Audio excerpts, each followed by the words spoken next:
Statement. Or That's me. I'm elderly servant. Older teacher, elderly servant. oh my goodness. So this is my background for my Zoom meetings during the day because Everything's fine. That's amazing. That is amazing. Great job, Scott. I like that one a lot. Okay. All right. Oh, Joe. 1991. That is crazy. Ah. Yeah. Sorry. Talk amongst yourselves. Please feel free. It will be fun. All I have to say there, if we do another one of these and you choose an episode that does not have my boyfriend in it, I'm going to be really upset. Boyfriend? Shut Will Wheaton. Will. I will not do a Will Wheaton episode until I can get Will Wheaton to do this. Ooh. Will Wheaton. Is it that difficult? No. That's fair. Maybe. Maybe. We'll find out. If you did that, I could probably just.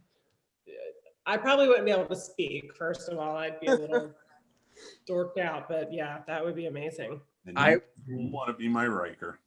I would ask him ahead of time if at some point I could say, "Shut up, Wesley." He's probably really used to that. I'm sure he is. And it's Shut probably up. one of those things where he's like, I don't really appreciate it.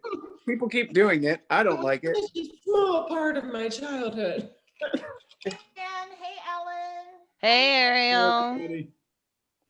Hey, Ariel. How are you?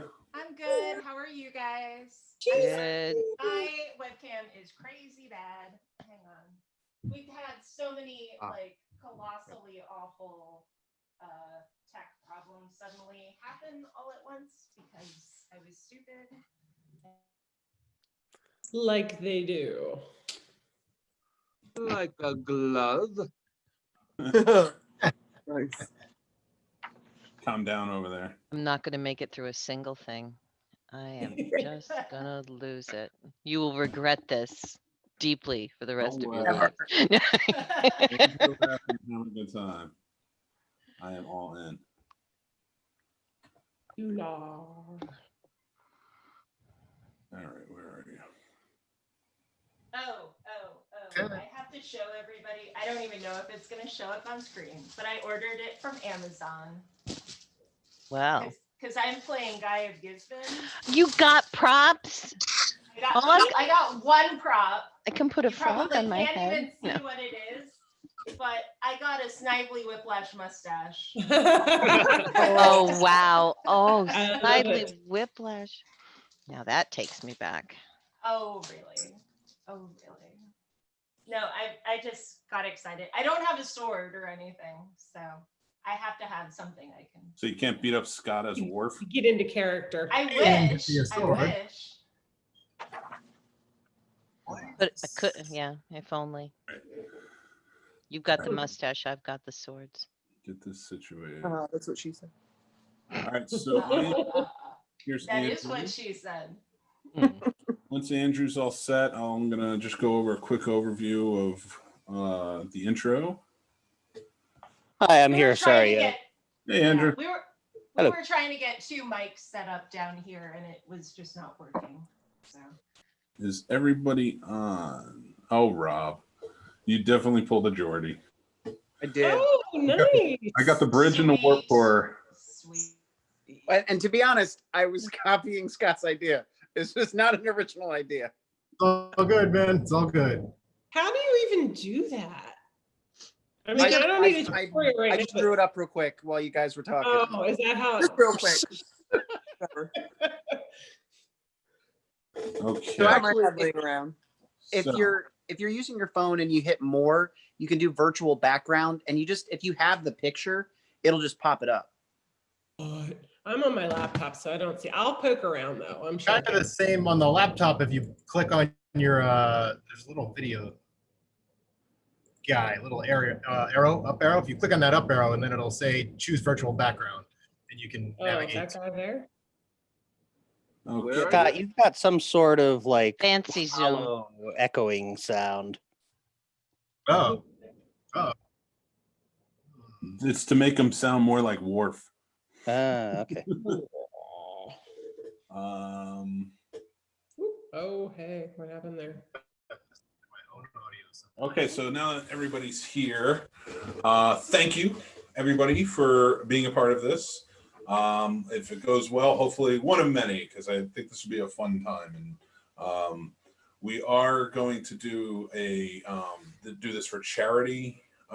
Charity tonight. A fellow podcaster felt very ill recently, so I'm dedicating the show to him. Hopefully, he's doing a GoFundMe right now to kind of help him. I'll announce that. So if you guys are ready, I'm going to do the intro.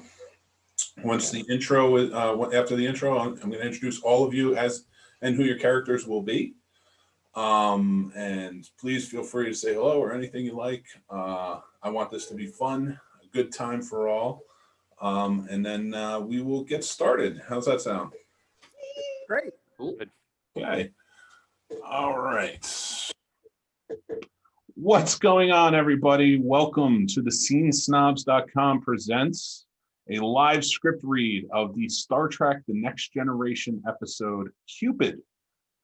We are doing this tonight for a fellow podcaster who his name is Christopher Lumzer. He fell ill recently and he's been in the hospital for quite some time. And unfortunately, the bills have sort of piled up. And to help him out, we're going to do a script read. And if you do feel up for donating, please do. I will put the link in the description, and it will be on all of our social media. But without further ado, I want to introduce my amazing cast for tonight. I have as Q, Mr. Gerard DeBarlaban. He didn't think. Hi guys. I never get that right, so he didn't think I would do it. We have as my number one, because I'm playing Picard, which I forgot to mention.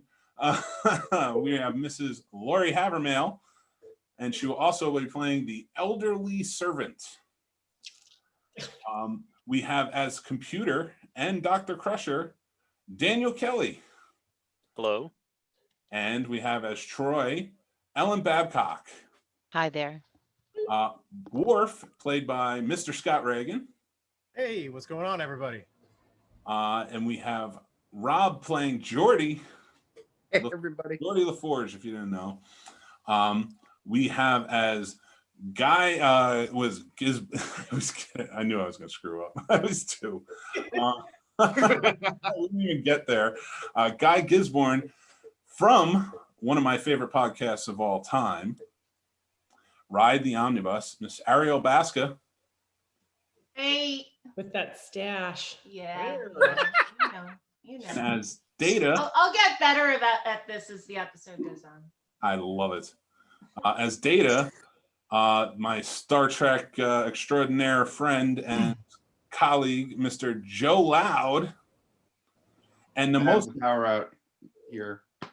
it's all good, buddy. You're still here and we love you. And probably the most important job for tonight, Mr. Andrew Bryce Howard is going to be playing the narrator and the reading the descriptions off in the action as we go to help you keep up with all of our craziness. Hello, all. Thank you all for joining in, and we are going to get started. All right, so I will leave it to you, Andrew, to start in with the fade in, I suppose. All right. So we fade into the exterior of the Enterprise. The ship orbits a small orange-hued planet. Captain's log, stardate 44741.9. We have arrived at Tagus 3. Oh, wait, I'm sorry. I have to stop. I can hear her laughing upstairs. I didn't introduce my own wife. That's because she needs no introduction. Major party Beat me foul. to it. Beat me to it. Major I was party thinking- foul. The I main was saving character her of the for episode. last. and then I completely I forgot. was waiting for that. I'm going to get so cold later. Oh, She's being vastly underrated. So I do have to admit, when you were like the most important person, I was like, oh. I was surprised it was me too. The most important person to me, my beautiful, intelligent, amazing wife. Forgiving. And Forgiving. hopefully forgiving. I don't blame her not though. Mary Butcher Kimball, who is here and she's reading Vash, my love interest in the in this play. I can't believe I forgot. And Robin.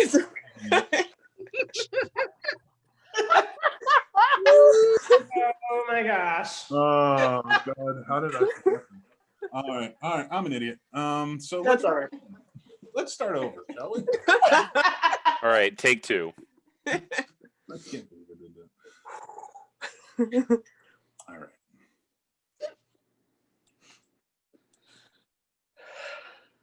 All right. All right, ready to go? Yep, ready to go. All right. We fade into the exterior of the Starship Enterprise. The ship orbits a small orange-hued planet. Captain's log, stardate 44741.9. We have arrived at Tegus 3, where the Enterprise is to serve as host of the Federation Archaeology Council's annual symposium. The interior of the ready room. I look forward to giving tomorrow's keynote address with great anticipation. The door chime sounds. Ding. Oops. Come. I thought Troy you enters. Picard barely glances up from the monitor. Troy smiles at Picard's preoccupation. I thought you'd want to know, Captain. The council members have all beamed aboard and have been assigned to quarters. Excellent. Yeah, that was bad. Told you you'd regret it. It really is quite late, Captain. Picard motions her over to the monitor. Tell me, Counselor, in regard to my lecture, which do you suppose would provide greater clarity? A chronological structure or a division of each excavation's findings into various sociological, religious, and environmental subgroupings? I thought you'd already decided on a chronological structure. Nodding, but not quite convinced. Still, there is something to be said for a more scientific approach. Captain, may I make a suggestion? By all means. Troy finally has the captain's complete attention. Relax. You've written a brilliant speech. It needs to be. Tomorrow I'll be addressing some of the greatest scientific minds in the Federation. Schweitzer, Clark-Tarn-Droth, McFarland, giants in the field of archaeology. Next to them, I'm nothing but an enthusiastic amateur. I doubt they would think of you as an amateur, not when it comes to the ruins of Tagus 3. Well, I have done my homework. I've examined the findings of every archaeological expedition conducted on the planet's surface. It's unfortunate the Tagans no longer allow outsiders to visit the ruins. Indeed, especially since we still know so little about their origin. He gestures toward the monitor. Hopefully, I've been able to construct some intriguing theories of my own. I'm sure the council members will agree that you have. Your support is appreciated, Deanna. Picard stands. Screen off. Cue screen as it goes blank. That must be some some Close-up. image Close-up, close-up. close-up. I don't. Close-up on the Close screen. up. That makes more sense. Close screen as it goes blank.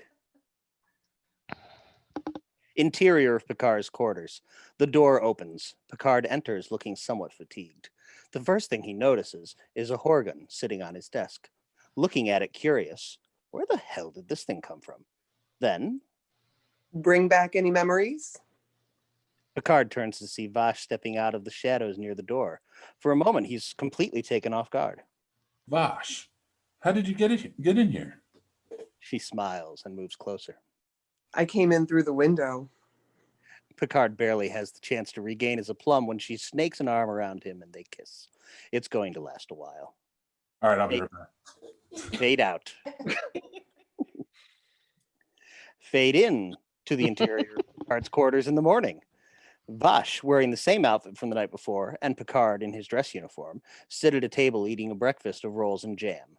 Though there is still a warm afterglow from the evening's activities, Picard is slightly ill at ease about playing host to Vash aboard the Enterprise. I had no idea you were a member of the Archaeology Council. Vash only smiles. You are a member, aren't you? More or less. Why have you come to Tegas 3? To see you, of course. Is that the only reason? Isn't it enough? She moves closer to him. It's an intimate moment. I wish I could believe you. I'd be disappointed if you did. I really have missed you, Jean-Luc. But before they can act on a mutual impulse, the door chimes. Ding. Picard waits until Vash steps away before answering. Come. Beverly strides in. I'm sorry I'm late. Oh, excuse me. I didn't know you had company. That's quite all right, Doctor. Beverly Crusher, allow me to introduce Vash, a friend of mine from the Archaeology Council. The two women exchange greetings. I didn't mean to interrupt. The captain and I often share morning tea. Yes, Jean-Luc has told me all about you. Really? When was that? On Risa, where we met. Beverly is finding this all very interesting. I see. That must have been during your vacation last year. So it was. I'm surprised he never mentioned you. So am I. She shoots Picard a look, but no explanation is forthcoming. Are you busy, Doctor? Not at the moment. I was wondering, I would love to see some more of this marvelous ship. I'd be delighted to show it to you, if that's all right with you, Jean-Luc. Of course. But he doesn't seem thrilled at the prospect. As Vash passes him on the way out, sotto voce. Don't worry, I promise to behave myself. Picard does not look reassured. Interior of 10 Forward. The lounge is only lightly populated at the moment. Riker is seated alone having a drink. Beverly and Vash enter. And this is 10 Forward, where the Council's welcoming reception is to be held this afternoon. I couldn't think of a better location. Tell me, does Jean-Luc come here often? No, not often. I didn't think so. The captain is a very private man.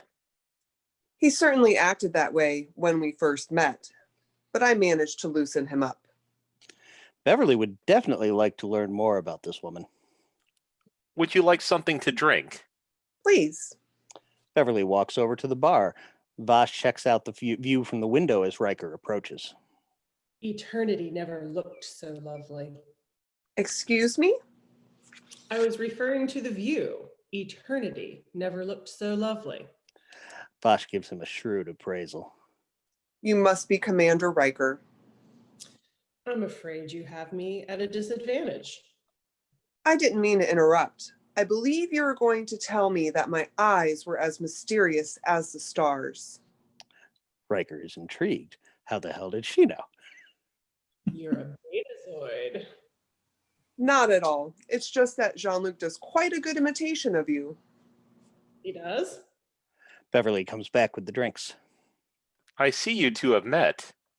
Not exactly. Vash is a member of the Archaeology Council and a friend of the captain.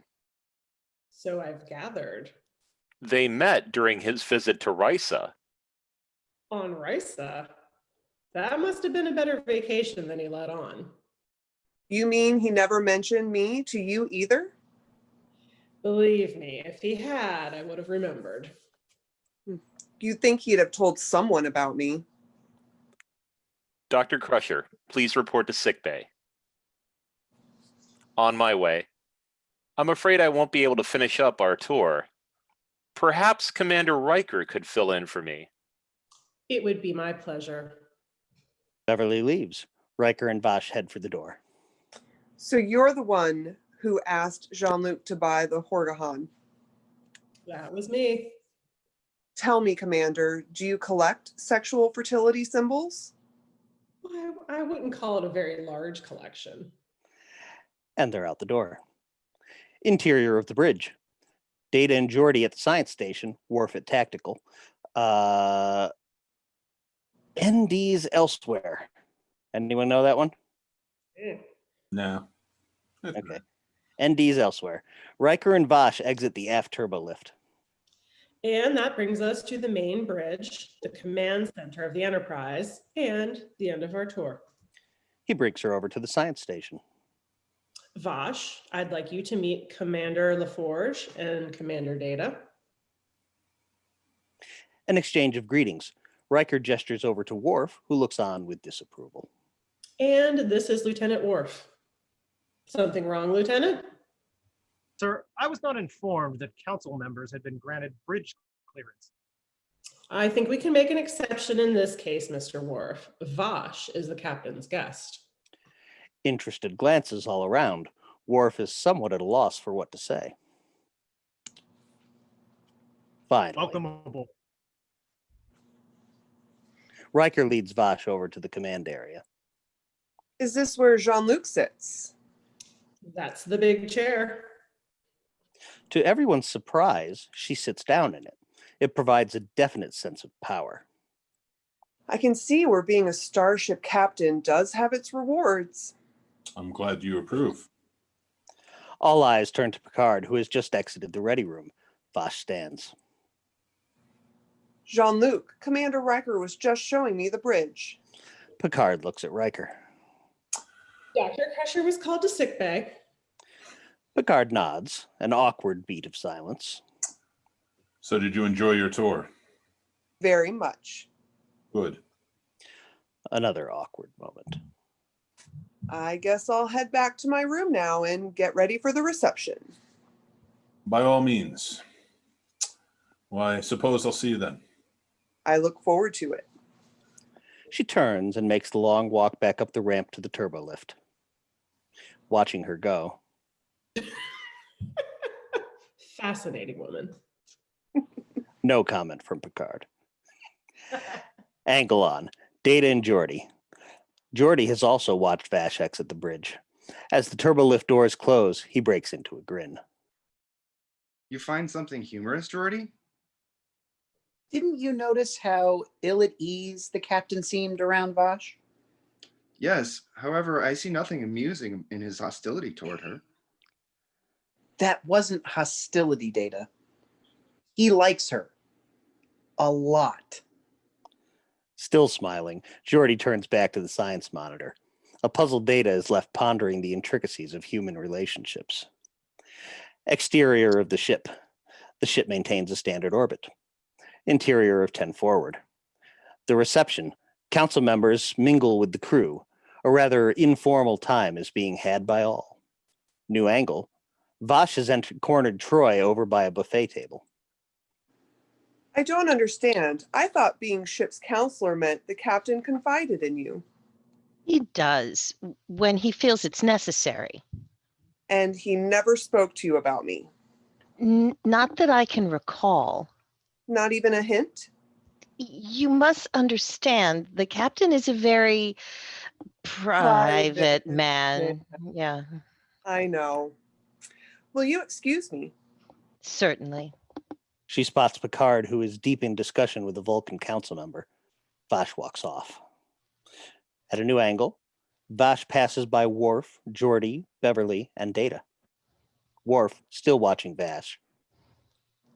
Nice legs. For a human. Picard and the Vulcan. I agree. The Vulcan excavations on Tagus 3 were extensive. Unfortunately, they were confined to the northeastern part of the city. Vash appears at his elbow. Jean-Luc, we need to talk. One look, and Picard knows she means it. Pardon me. He and Vash move to a private spot. The reception seems to be a success. Forget the reception for a moment. How come you've never mentioned me to your friends? What would you have me tell them? Maybe that we met, for one thing. That we had an adventure together. Some fun. I'm afraid that wasn't possible. Why not? Because I didn't even introduce you. I mean, sorry.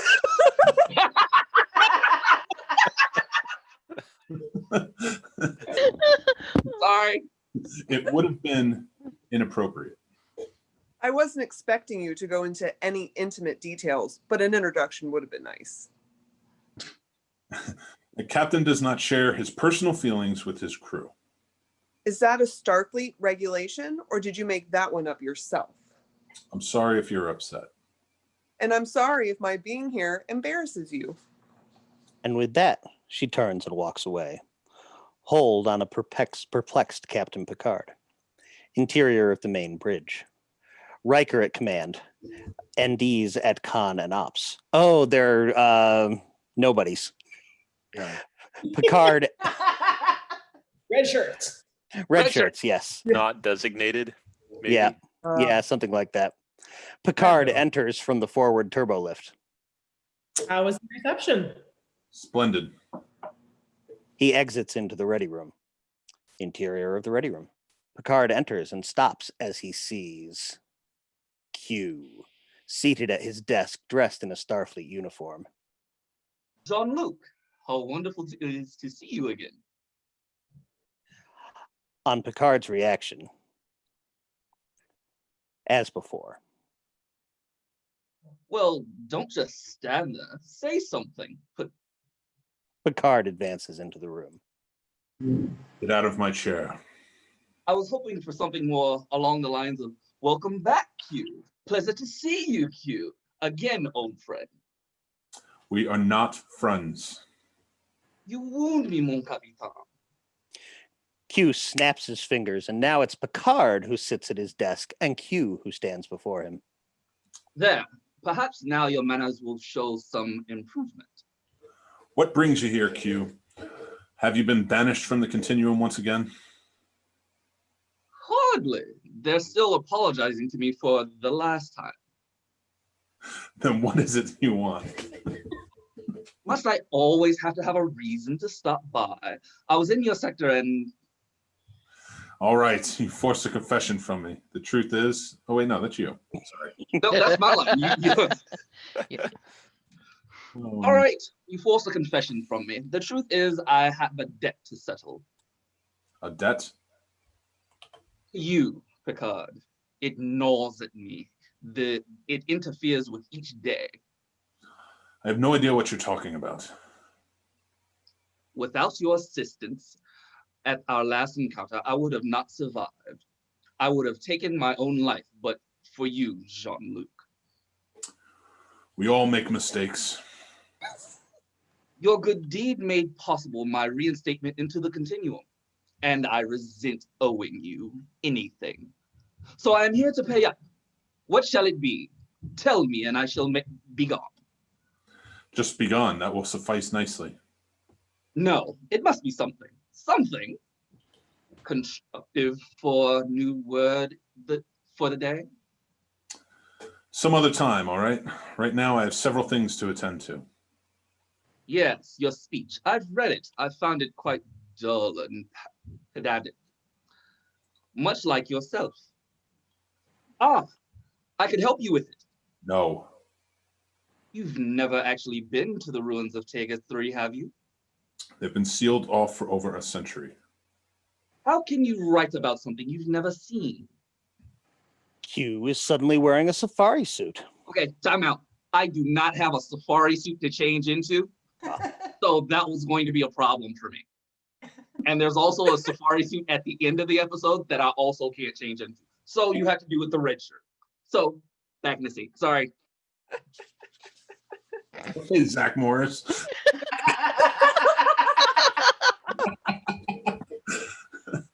It's your line. Doesn't have the suit. I'll take you there. Impossible. That would mean breaking Taken law. Must you always be so ethical? I suppose we could travel back in time. You could see Tegas was like 2 billion years ago. They really knew how to have fun in those days. I'm afraid my answer is still no. My lecture will have to stand on its own. Now, will you please leave my ship? Then you refuse my help?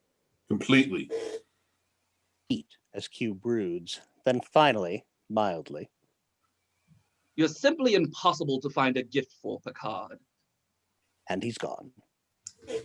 Commander Riker, report to my ready room. Riker enters. Yes, Captain. I've just been paid a visit by Q. Q. Any idea what he's up to? He wants to do something nice for me. Riker reacts. That's definitely sounds like trouble. I'll alert the crew. Off Picard's look of approval. Interior corridor, minutes later. Picard exits the turbolift. He heads down the corridor on the way to meet with one of the council officials. At the hall, he hesitates, turns left instead of right. Picard halts at a doorway, rings the bell. Who's there? It's me, Who? Jean-Luc. The door slides open. Bosch stands in the entrance. Yes. May I come in? What for? To talk. I'm listening. If it's all the same to you, I'm sorry I forgot to introduce you on the show tonight. Flipping these in, I don't want to be in trouble by the end. If it's all the same to you, I'd rather this discussion not take place in a public corridor. He slipped past her. Interior of Bosch's quarters. The first thing Picard notices are various digging tools piled in a corner. He looks over at Bosch. I thought these were private quarters. Picard picks up a pad off the table. A map of the ruins of Tagus. Picard glances at the pad back on the table, places the pad back on the table. And I thought I was the only reason you came to Tagus. I never fooled you for a second. She moves closer to Picard. Still, you are the most important reason. Am I? Vash steps away. That's the trouble with being such a well-known liar. Even when I tell the truth, no one believes me. Picard refuses to be swayed. I'm afraid all of this equipment will have to be confiscated. Is that necessary? I could have you placed in the brig. Why don't you? If the Tagans were to catch you down there. You gave me the same warning about Sarathon 5? I remember. Well, it didn't stop me from going there. I brought back some very impressive artifacts too. Which you no doubt sold for a very nice profit. It's what I do. Not while you are aboard my ship. I will not allow it. Let's get one thing straight, Picard. I cannot change who I am for you or anyone else. Nor can I change who I am. Then we have nothing more to say to each other. So it would seem. Picard leaves. Vash sits at the table. She's depressed and upset. Q's head appears from the bulkhead behind her. He's obviously overheard their discussion and found it fascinating. Corridor. As Troy, Geordi, and Data walk down it. What do you think it is? What do I think what is? About her that, gets to the captain. Perhaps it is their common interest in archaeology. I don't think so. But counselor, as an archaeologist, her company would certainly be intellectually stimulating to the captain. She's not just stimulating his intellect, Data. It's really none of our business. They turn a corner and come face to face with Q, leaning against a wall, wearing a Starfleet uniform again. I had to change costumes already. You want to know about the woman, don't you? I'll tell you. We hear the sound of birds chirping in the air.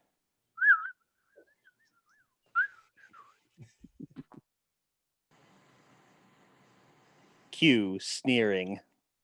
The love. He disappears. Interior of Picard's quarters. Picard enters, disgruntled. He goes into his bedroom, which is dark. As he enters, he sees a figure under the covers in his bed. A slight smile creeps to his lips. He moves to the bed, pulls back the covers to reveal Q. Sleeping alone, Picard. I'm in no mood for your foolishness. I thought there was something different about you. You seem tense, preoccupied, somewhat smaller. At first, I thought that it was the horrible lecture of yours, but I was mistaken. Whatever game you want to play will have to wait until tomorrow. Picard gets into bed, but Q refuses to be ignored. I had such hopes for you, Jean-Luc. I thought you were a bit more evolved than the rest of your species, but now I realize you're as weak as the others. Still, pains me to see the great Picard brought down by a woman. What woman? Don't play coy with me, Captain. I've witnessed your little spat with Vash, nor will I soon forget the look of misery on your face, the pain, the anguish. If I didn't know any better, I would have thought you were already married. You really must be bored, Q. You're letting your imagination run away with you. This human emotion of love is a dangerous thing, Picard. You are obviously ill-equipped to handle it. She's found a vulnerability in you, a vulnerability that I've wanted to find for years. If I had known any sooner, I would have arrived as a female. Mark my words, Jean-Luc. This will be your Achilles heel. Believe what you wish. You deny you care for this woman, Picard? Picard doesn't Don't answer. Oh, sorry. Believe me, Picard. I'd be doing you a big favor if I simply turned her into a Calbian eel. Stay away from her, Q. I only want to help. My debt to you Is hereby nullified. I don't want your help, your advice, your favors, or for that matter, you. Can you understand that once and for all? You would have me stand idly by while this woman leads you to your destruction? Yes. As you wish. And once again, he's gone. A concerned Picard is left wondering what Q meant by that last remark. Interior of meeting room next morning. As Picard and Riker enter, Knock him dead, Captain. Picard nods and moves toward the podium, Riker toward the audience. All seats are filled in anticipation of Picard's lecture. Vash sits among the council members. Our regular crew members are present as well. As he steps up to the podium, he's waited for this moment for a long time. Ladies and gentlemen, members of the Archaeology Council, welcome. It is the mystery of Tegus 3 that brings us together today. A mystery that has invited more argument and deduction than the best Sherlock Holmes or Dixon Hill tale. Well, if you'll excuse the conceit, you are about to hear my own detective story. Angle on Troy and Beverly. Suddenly, a hunting cap with feather appears on Beverly's head. As Troy appears to point this phenomenon out to Beverly, a similar cap appears on her own. They stare at each other in disbelief. For several years, I have been trying to unravel the secrets of Tegus 3. Needless to say, I have not succeeded. Angle on Picard, still aware that anything is amiss. However, I have, I believe, turned up some new information that, if nothing else, raises a whole new set of mysteries that I hope we can discuss during our time together. God, why'd I pick Picard? Riker and Geordi. Riker reacts to the quarterstaff that appears in his hand, Geordi to the mandolin that appears in his. There have been 947 known archaeological excavations conducted on the planet's surface. Angle on Data, who finds himself wearing a cowl and holding a leg of lamb.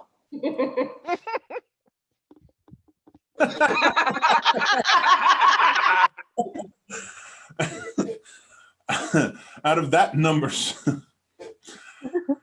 number, some 74 are generally considered to have revealed findings of major importance. Angle on Worf, astounded by the chaperone which has appeared on his shoulders. The earliest took place some 22,000 years ago. Angle on Picard, who, along with the rest of the theater audience, is beginning to realize that something peculiar is going on. The last was completed within the last 400 years. Suddenly, he's dressed in a jerkin and cap of familiar Lincoln green. The audience reacts. So does Picard. Then, as a yeoman's bow appears in his hand, What the hell? he vanishes. Exterior of forest during the day. Picard, Riker, Geordi, Data, Worf, Beverly, and Troy all appear at the same time, all dressed in period costume. Beverly and Troy wear men's clothing. Beverly also carries a sword. Troy a long bow and arrows. Data is bald except for a soup bowl fringe plastered to his forehead. Riker wears a yellow jerkin and carries his quarterstaff. Worf is dressed like a dandy, and Geordi still holds his mandolin. As they all react. Q. Fade into the forest during the day. As our heroes survey the scenery around them. Is this Tegus 3? I doubt there are many oak trees on Tegus. No, my guess is this is supposed to be Earth, sometime around the 12th century. And this is England. Jesus, I love it. Sherwood Forest, to be precise, or at least Q's recreation of it. No. That explains these costumes. Exactly, number one. Or should I say, John Little. Riker studies Picard to see if he's serious. If he's Little John, that would make you... I know. Robin Hood. A beat as this sinks in. Sir, I protest. I am not a merry man. I want to pause there for a second. Scott, to give you a little direction, this is the greatest line in this whole... You have adopted the greatest line in this episode. We're going to need a little bit more. Wait. You were very angry at being a merry man. Oh.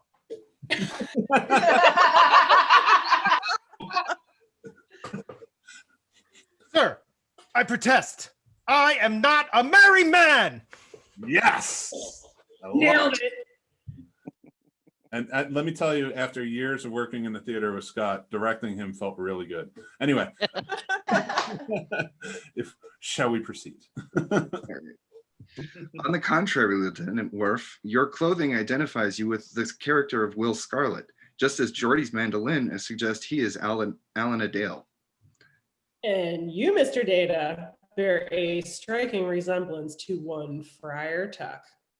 Data examines his stomach.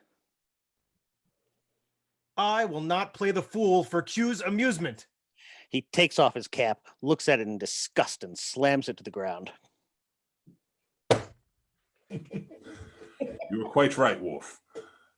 Do you hear that, Q? You may as well return us to our ship immediately. They react to a horse's shrill whinny and turn to see Sir Guy of Gisborne, mounted on a sleek charger, sword drawn.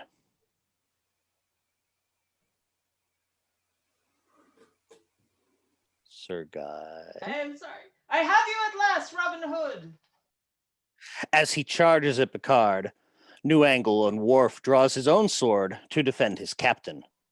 Another angle. Sir Guy rides past Worf, cutting him across the shoulder with his sword. Worf is ready to fight on, but suddenly an arrow slams into a tree next to Picard. Angle on 7 men at arms, coming over a nearby hill, longbows at the ready. Resume angle on Picard and Worf. 3 more arrows strike trees around them. Picard sees there's only one hope to escape. Quick, into the forest. Worf prepares to cover their retreat. Picard hanging back as the others disappear into the trees. Mr. Worf, that's an order.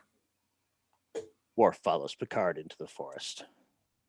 A furious Sir Guy turns to his men, who search the underbrush. Enough, you fools. We'll never find them in the greenwood. Interior of the forest, a glade. Picard and his crew are resting. He approaches Worf, who is being tended to by Beverly, sans tricorder, applying a makeshift bandage. I've managed to stop the bleeding. On a new angle, Q appears on horseback. He's garbed in the cloak and livery of the High Sheriff of Nottingham. An angry Picard approaches Q. It's about time you showed up, Q. I'd prefer if you addressed me as the honor of the High Sheriff of Nottingham. We will not share in this pointless fantasy of yours. Q dismounts. Fine. Wait here. Do nothing.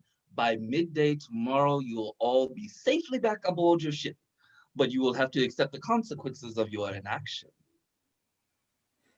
What consequences?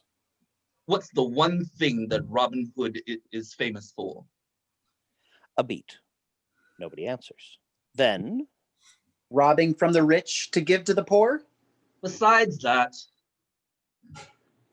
Are you referring to his rescue of Maid Marian from Nottingham Castle? right you are, Data. Q looks over at Picard with glee.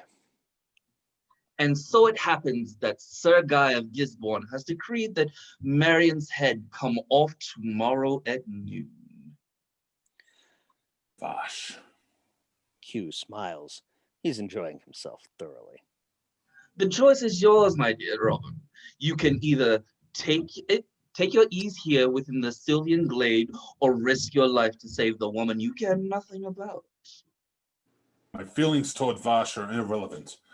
I'd attempt to save any innocent life, as you well know. But what of your merry men? Are you willing to risk their lives to put them in jeopardy? Is Vash's life worth losing hers, or even his? Though I admit he would make a perfect throw rug for Nottingham Castle. Q, I ask you to end this now, before anyone else gets hurt. Q swings up onto the horse. Impossible. You see, I've given this fantasy, as you call it, a life of its own. I don't know how things will turn out any more than you do. But of one thing I am certain. If you set foot in Nottingham Castle, blood will spill. He and the horse vanish. Establishing shot of Nottingham Castle during the day. Interior of Maid Marian's quarters. A small, stark room in the tower. Minimal furniture to include a wooden bench. Vash, dressed in Marian's virginal white, paces the floor. She's watched by an elderly servant. You wear yourself out with all that pacing, my lady. I told you to stop calling me that. My name's Bash. My poor lamb. It's a brain sickness you've got for sure. Can't I get you something to ease your suffering? I could use a drink. It wasn't spirits I was thinking of, my lady. She picks up a wooden box. I have some nice fresh leeches to drain the fever. Vash points to the door. Out. Get out. The servant rushes to the door, but before she can get there, it opens, and Sir Guy enters. Oh, mine's in an awful turmoil, Sir Guy. Sir Guy stares at Vash with undisguised desire. Who the hell are you? My lady, everyone in Nottingham knows Sir Guy of Gisborne. Sir Guy of what? Her servant rolls her eyes towards heaven and, shaking her head, hurries out of the room. Sir Guy closes the door behind him. Do not mock me, Lady Marian. I'm prepared to offer you one final chance to change your mind. He grabs hold of her. Will you marry me? Vash pulls away and slaps him across the face. I see. Then the execution will proceed as scheduled. Sir Guy turns to leave. What execution? Turning back. I warn you, Marian, this pathetic attempt at feigning madness will not save your life. You mean I'm the one getting executed? Though Vash is at a loss to explain how she came to be in this current predicament, a lifetime of adventure has honed her survival instincts to a razor's edge. Sir Guy, wait. Can we talk this over? I admit I haven't been myself. Perhaps we've both been acting a bit hasty? She sits down on the bench, pats the space next to her. Please. Sir Guy smiles, delighted. Exterior of Sherwood Forest during the day. We hear bad mandolin playing in the background as Troy pulls back on a bow and lets fly an arrow. We hear the thwack of impact. Camera pans over to the tree that was her intended target. There's no sign of the arrow. Pan over a few feet to the right. Data is standing with an arrow in his chest. Troy hurries over. Data, are you all right? A beat as Data checks his systems. The arrow impacted just above my 6th intercostal support, penetrating my secondary subprocessor. Data moves his arm up and down and in and out. Fortunately, none of my biofunctions seem impaired. Data pulls the arrow out of his body. He offers it to Troy, who is much relieved. Do not be discouraged. I believe your aim is improving. Beverly is checking Worf's wound in the background as Geordi sits on a log strumming the mandolin. It sounds like fingernails on a blackboard. Worf gets up, crosses to Geordi, and takes the mandolin out of his hands. He walks over and smashes it against a tree. Hands the neck back to Geordi. Sorry. A relieved grin from Riker as he watches Picard buckle on his sword. It's about time to get out of here, sir. Not we, Commander. You and the others are to wait here until I return. You're not planning to go after her alone, are you? The others gather around. This is not a mission. It's personal. Between Q and myself, I don't want any of you involved. But Captain. You have your orders, Commander. I expect you to follow them. With a final glance at his crew, Picard heads off toward Nottingham. On Riker's worried look, we end Act 3. Fade in to the exterior courtyard inside walls of the castle at night. Cold, imposing, and lit by flickering torches. We see a limited section of the yard. Heraldic banners hang from the walls. A circular staircase rises to the tower. Only a few servants are visible as a haughty Q, still dressed as the High Sheriff, surveys his domain with smug satisfaction. Nearby is an executioner. Off to the side, a tinker, with his back to us, repairs the chains on a pair of shackles. The massively built executioner is busy sharpening the blade of his broad axe against a foot-powered grindstone. He pauses to inspect his work. Q, passing by, barely taps the edge of the blade with his index finger. A touch sharper, shall we? The executioner starts up the grindstone. Q suddenly halts in confusion as he discovers a surprising sight before him. Vash and Sir Guy, looking surprisingly chummy as they approach from another part of the courtyard. She carries a bouquet of fresh-picked flowers.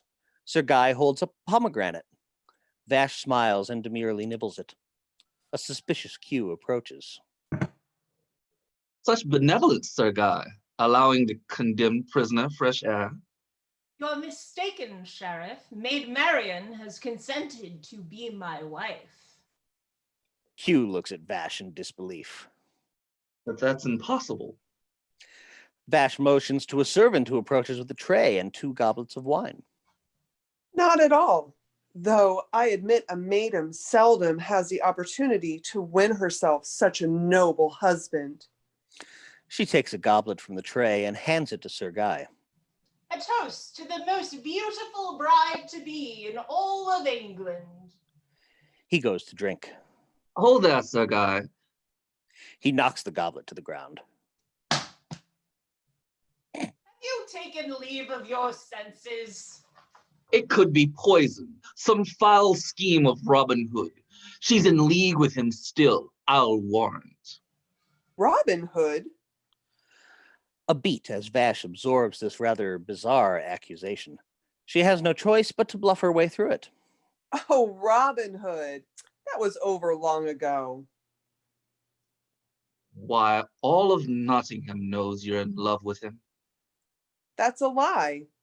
He bewitched me, put me under some evil spell. Sir Guy gives her hand an encouraging pat. Just as I suspected. You can add sorcery to the list of charges against that rogue. But Sir Guy, if anyone has been bewitched, it's you. Sir Guy stands. His hand is placed firmly on the hilt of his sword. Silence, Any further impudence, and it'll be your head on a chopping block. Guards, escort the Lady Marian to her chamber. But I'd much rather stay with you. Of course you would, my child, but I have important business to discuss with the sheriff. And you must prepare for our wedding. I count the hours. She kisses him. She allows herself to be led away, but not before her eyes flash him the promise of future delights. Sir Guy and Q watch her depart. Lovely creature.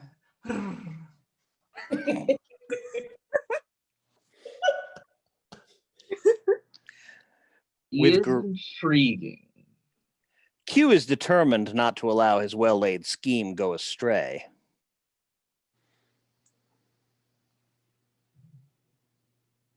That me? Q. Oh, sorry, Sir Guy. Perhaps it would be wise to keep this wedding a secret for now.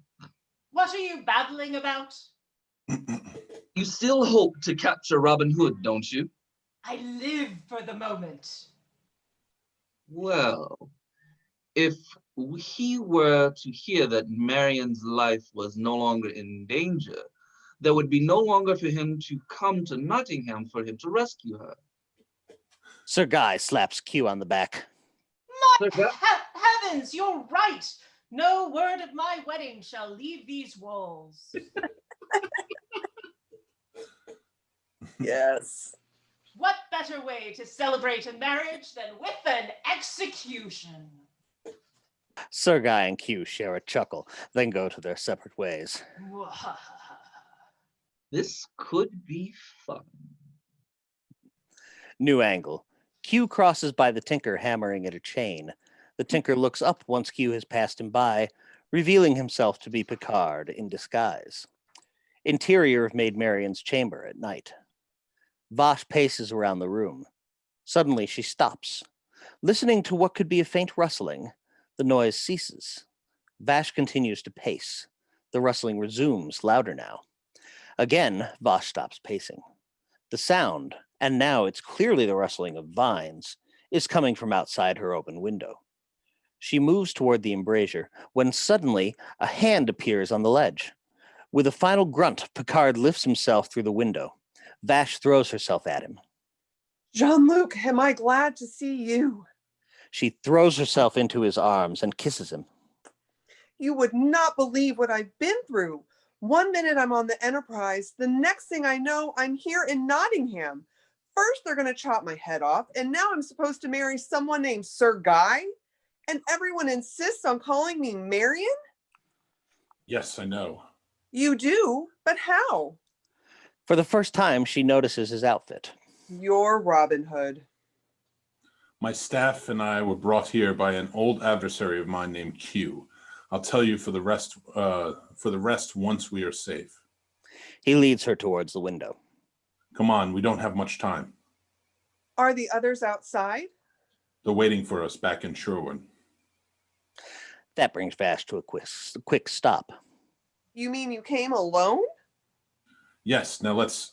What kind of plan is that? An excellent one if you'd only hurry up. But Vash refuses to budge. You do realize our lives are at stake here.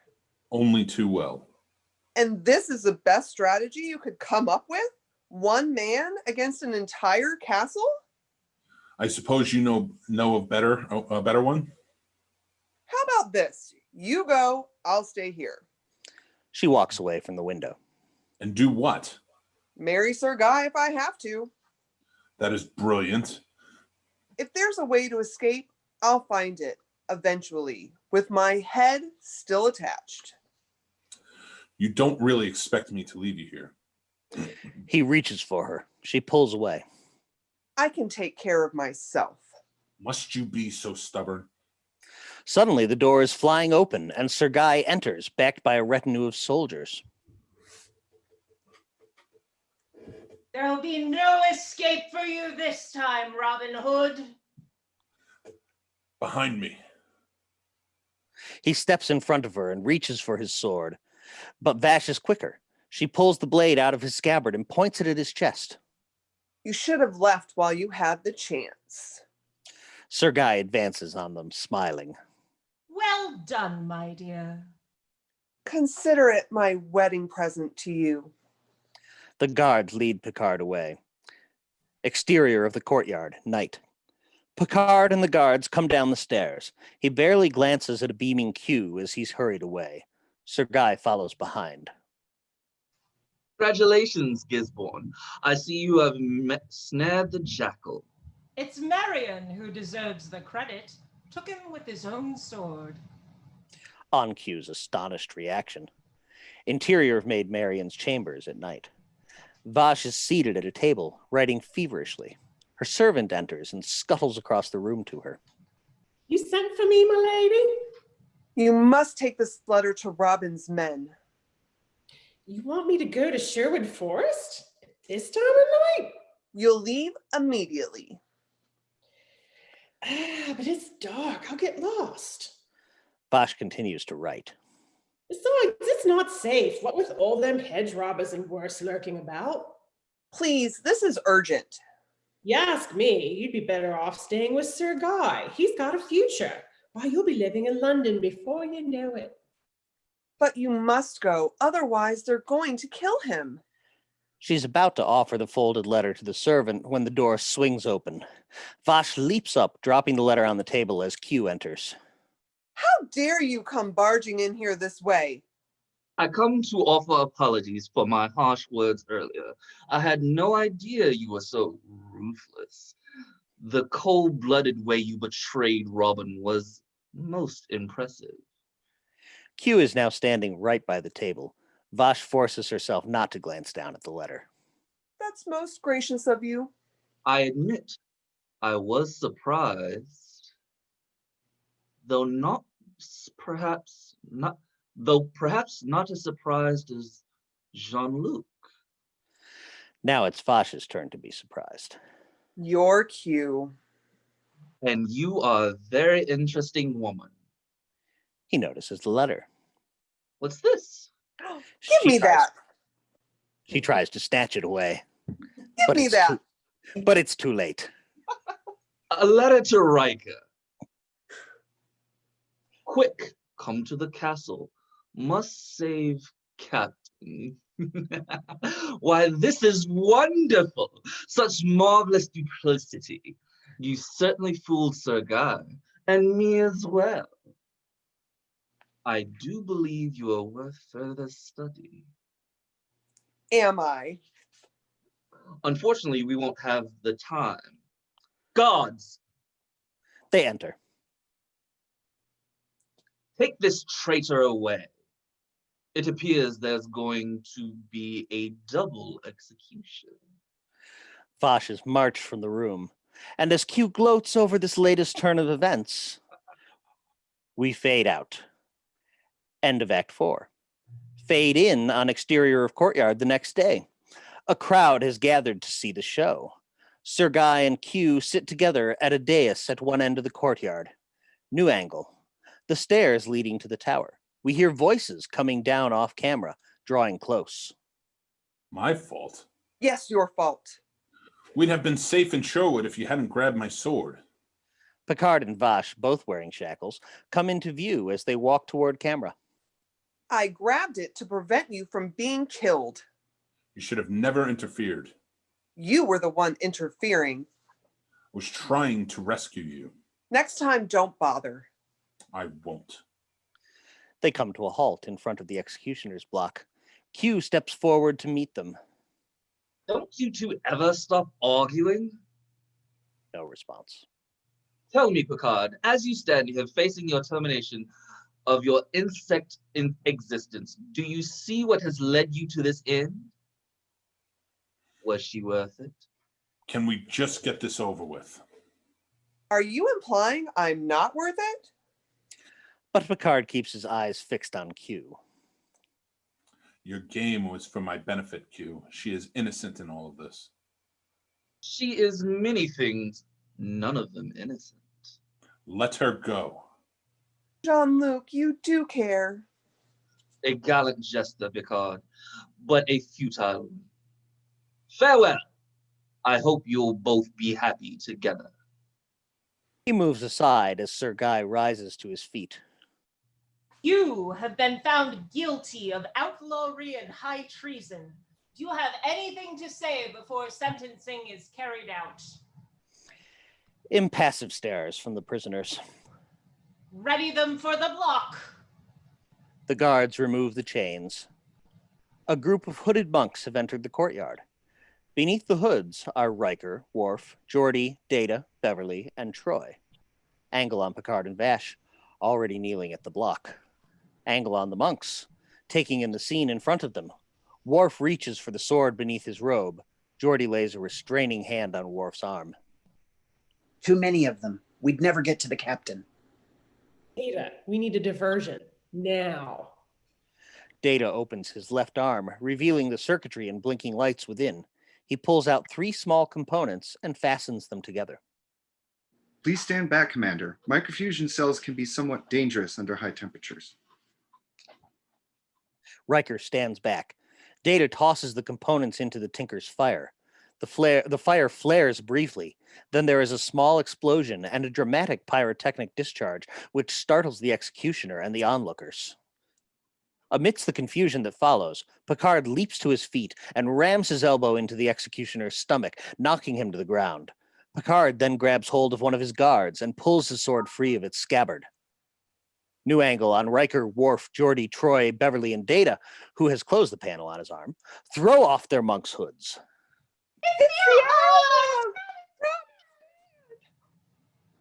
Sir Guy unsheaths his sword.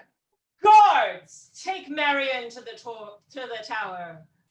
Vash whirls and punches one of her captors, but 2 others drag her up the stairs. Picard sees Vash being taken away and tries to follow. A guard tries to block him and is cut down. New angle as our crew beats back the attacking soldiers. Data holds out his arms and clotheslines one soldier as he charges by. Then Data looks up at another soldier, who lunges toward him with a sword. The man stops in mid-thrust, shocked as Data catches the tip of the blade between his thumb and forefinger and slowly curls it back. Q watches the battle that rages around him with delight. Picard comes face to face with Sir Guy. I'll have you know, I'm the greatest swordsman in all of Nottingham. A quick flurry of cuts and parries as they test each other's skill. That's very impressive. But there's something you should know. A furious series of strikes, ending with their swords crossed at the hilt, their faces inches apart. And what would that be? I'm not from Nottingham. He pushes Sir Guy away. Gradually, Picard forces Sir Guy up the stairs, leading to Marion's room. Sir Guy, panic building, takes a vicious cut at Picard's head. Picard ducks, thrusts upward, and stabs Sir Guy through the body. Sir Guy tumbles off the staircase. Interior of Marion's chambers. Vash listens to the sounds of battle. Suddenly, the door swings open and Picard races in. Jean-Luc. She runs into his arms. Picard is fed up with all this, tosses the sword to the floor. It's over, Q. Now get us out of here. Q appears in the room. My compliments, Captain. I doubt Robin Hood himself could have done better. If any of my people are hurt. Sadly, they're all fine. But the point is, they could have been killed. And you might have been too. All for the love of a maid. My debt to you is paid, Picard. If you have learned anything, it is how weak and vulnerable you are. You really are. If you finally see how love brought out the worst in you. Nonsense. You're absolutely wrong. It brought out the best in him. His nobility, courage, self-sacrifice, his tenderness. Oh, you're good. Very good. Enough of this. Indeed. He snaps his fingers and Picard disappears. Interior of meeting room. The room is empty. Picard, in uniform, suddenly appears at the podium. Riker and the others appear back in the audience, exactly where they were sitting before, all back in their Starfleet uniforms. They look around in confusion. Is everybody here? Where's Vosh? Picard scans the room. No sign of her. Council member Vosh is not aboard the Enterprise. Oh, Off his look of concern, we see the exterior of the Enterprise still in orbit. Switch to the interior of the ready room. Picard enters. As the doors close behind him, Vosh materializes. I messed up earlier. Hello, Jean-Luc. Babe, oh, it's me. Oh, sorry. Well, this is a relief. I was afraid that Q. there were a few things he wanted to discuss with me. I'm surprised he wasn't too busy gloating over his victory. He was right about one thing, Jean-Luc. As ridiculous as it was, his game did prove how much you care. I may not share my feelings with my crew, but I do have them. A warm moment passes between them. I'm going to miss you, Picard. I wouldn't be surprised if our paths cross again. I'll see to it. They kiss. Time out. Uh-oh. Uh-oh. Uh-oh. Sure, you Look introduced the out. kiss. Oh, it's gonna be gross. Man, this Ew. would have Man, been he is awkward really if I. trying to make up for this not introducing me thing. Yeah, he Yeah. really is. Yeah. How many stairs is he going down? Good Lord, how much? 3 flights. Look at Oh, Oh, this would have been really awkward if I had taken Vash's Where am role like we asked. Good kiss. Oh, this one. Big oh. kiss. So where are you off to now? I haven't made up my mind. Remind you of someone you know? As a matter of fact, yes. I think We are going to have, oh no, it's Q. that's cute. We're going to have fun. I'll take you to places no human could ever hope to see. Who could resist an offer like that? Picard sees there's no way to change her mind. He advances on Q. As payment in full for your debt to me, you will guarantee her safety. She will not be harmed, Jean-Luc. I promise you that. Picard looks over at Vash. A silent farewell. Well, aren't you going to kiss her goodbye? Picard and Vash stare at him until he gets the hint. Oh, all right. He vanishes. Vash smiles at Picard. Well, aren't you? A final kiss. Then Vash steps back. Goodbye, Jean-Luc. Time out.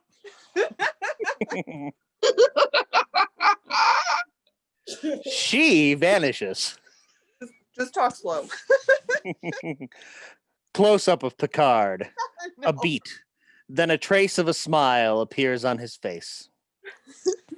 Exterior, space, the Enterprise, turning towards the unknown. Fading. End of Act 5. The end.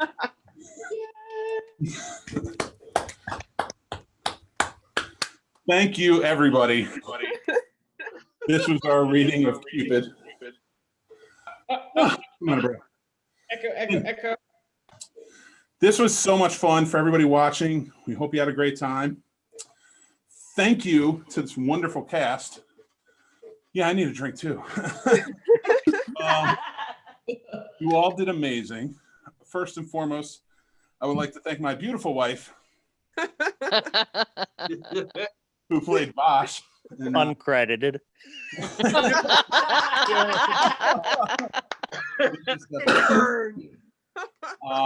I'm just to go down. I have to say, you guys all did fantastic. I loved it. You've been a great crew. Oh. So thank you all so much. Remember, everybody, our friend Christopher Lumzer is he's doing a GoFundMe to help with some medical bills that he's going through. He has some recent medical issues. So it's in the description. Please, if you can donate anything, that would be very helpful. Thank you so much. And thank you to all of you. You've been truly amazing. We will hopefully do this again. I will not run up 3 flights of stairs again. But thank you all again. And you all have a good night, okay? You too.